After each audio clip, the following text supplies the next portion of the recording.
हाय, आज आपण बनवणार आहोत मेथी मटर मलाई. सो त्यासाठी मी लसूण घेतलेला आहे, 4 हिरव्या मिरच्या घेतलेल्या आहे. बिकॉज आपण दुसरं काही तिखट यामध्ये ॲड करणार नाही आहे. तर चवीप्रमाणे तुम्ही इथे हिरवी मिरची ॲड करू शकता. तर कांदा उभा चिरून घ्यायचा आहे, बिकॉज तो नंतर आपण मिक्सरमध्ये त्याचं वाटण करून घेणार आहोत. आणि थोडं अद्रक घ्यायचं आहे आपल्याला कट करून.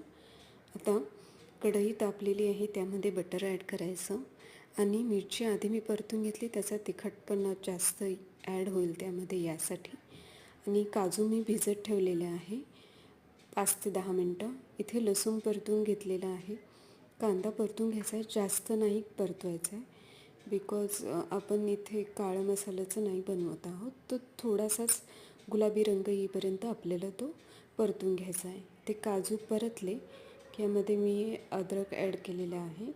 हे थंड होऊन द्यायचं आहे. मग एकदा परतून झालं की आता मी पाणी तापत ठेवून त्यात मटर हे उकडवून घेते छान.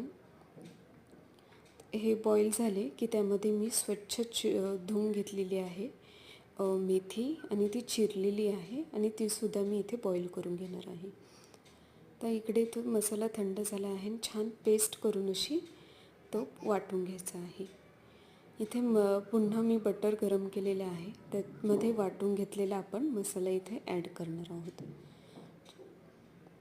सो आधी मी जिरे ॲड केलेले आहेत, दालचिनी ॲड केलेली आहे आणि ब्लॅक पेपर ॲड केलेला आहे. इथे छान परतलं की त्यामध्ये वाटून घेतलेला मसाला ॲड करायचा. आणि जसं मी सांगितलं की त्याला छान असं बटर जे जोपर्यंत मसाल्यापासून सेपरेट नाही होत तोपर्यंत आपल्याला परतून घ्यायचं आहे.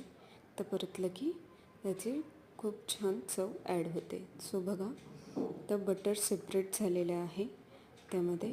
तेव्हा मग मी बॉईल करून घेतलेली मटर आणि मेथीची भाजी इथे मी ॲड केलेली आहे. छान परतून घेतलं की त्यामध्ये आपण आता जसं आपल्याला हवं आहे त्या गरजेनुसार आपण इथे पाणी ॲड करणार आहोत. छान उकळी येऊन द्यायची आहे पाण्याला. इथे मी अमूलचं फ्रेश क्रीम यूज केलेलं आहे, त्याने एक वेगळी टेस्ट ॲड होते. मीठ ॲड केलेले आहे मी एंडला आणि छान अशी गरमागरम भाजी रेडी आहे. त्यामध्ये बटर ॲड केलेलं आहे. सो तुम्ही बघू शकता किती छान झाले एंडला त्याचा रिझल्ट. आणि